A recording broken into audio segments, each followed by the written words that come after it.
approaches that many startup founders find interesting and suitable for them is called bootstrapping. Bootstrapping is a strategy of starting a company without using external funding. So basically, startups use only the money of the founders and the revenues that the startups receive as the funds to build a company. Why to use only own resources when a lot of investors can give money and invest into a startup? Well, actually, it's a very good question, and the answer comes from the different ideas that different startup founders may have. So, you can cite a saying by Winston Churchill, who used to say, "We can make a living by what we get, but we make a life by what we give." For many startup founders, startup is a way of living, a way of delivering something valuable to people around. They see some niche that some needs of people that are not satisfied by existing businesses, and they try to fill this niche by making their company. So, bootstrapping may come as an inevitable strategy in situations when there are not enough investments, but for many startup founders, it's a specific philosophy of building a company only using your own strengths, only your own resources. It's like the challenge. Can I do it all by myself? And if I can, well, that's the measure of my success. So, basically, bootstrapping implies the following: to move at a speed that is comfortable for the founder. Investors usually want to see the results by specific dates, so you have to speed up and move with the speed that investor asks. Now, in bootstrapping, you move with your own pace.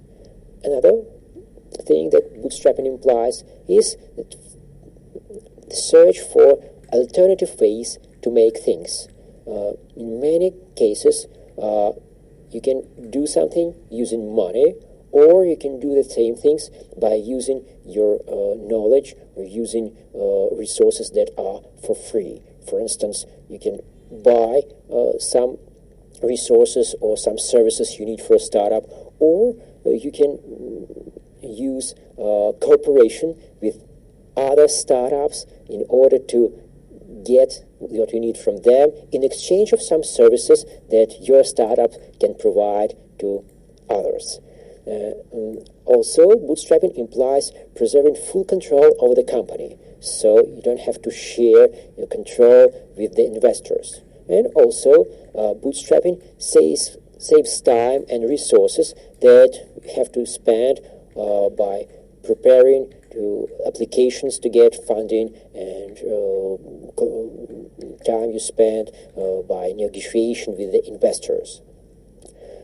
In order to make bootstrapping successful, startups need to acquire specific skills.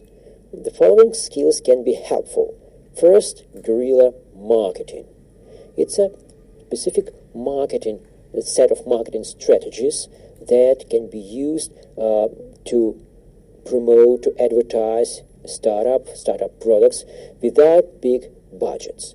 Usually they require applying some unexpected ways of advertising or advertisement in unexpected places when you don't need to pay in order to advertise. For instance, some of the firms were using advertisement on doors or advertisement on roads, just drawn on just pavement or road, instead of classical ways of advertisement through newspapers or TVs or billboards. Of course, another important skill is budgeting. If you want to move using only your resources, you need to be very careful with spending of each dollar of your money, and budgeting is a very crucial skill to do this. Time management is also very important. You need to work with time and plan your resources and time you spend very careful. Hiring, also a very important skill for bootstrapping startups, because you need to find the right people who will work maybe without asking too much money, who will work because they like the idea, or who can get this work done fast and with good quality, which means that you don't have to pay too much money for that. And another interesting skill for bootstrappers is growth hacking. Under this name, people usually mean a set of strategies that can promote fast growth. This can include crowdsourcing or such things as, for instance, advertisement of your startup and your products through your clients.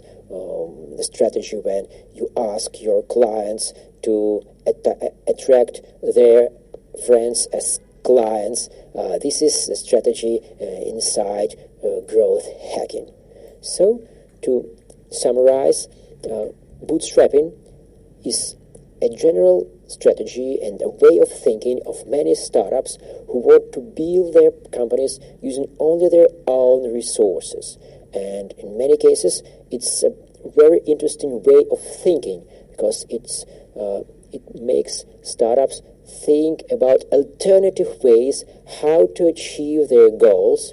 And in many cases, it means that you need to be more innovative. You need to be you need to find new ideas, which brings to very interesting results that are not obvious at the beginning.